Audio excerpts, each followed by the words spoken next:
রিজিক নিয়ে কখনো চিন্তা করবেন না। আল্লাহ আপনার জন্য উত্তম কিছুই রেখেছেন। এই বিশ্বাস নিয়ে শুধু সামনের দিকে এগিয়ে যান। দেখবেন কখনো কোথাও ঠকবেন না, আর ঠেকেও থাকবেন না।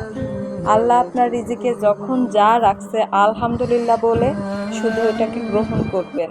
দেখবেন ধৈর্য ধরলে একদিন ভালো কিছু আসবেই। এই বিশ্বাস নিয়ে যদি আমরা আগাই তাহলে আমরা কখনো পিছিয়ে থাকবো না ইনশাল্লাহ।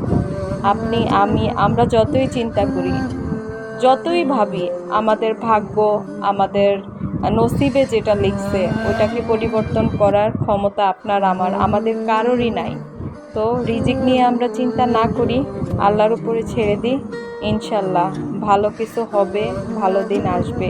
এই বিশ্বাসে বেঁচে থাকার নামই জীবন।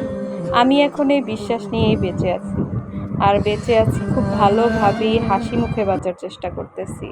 আপনারাও চেষ্টা করুন, ভালো থাকবেন।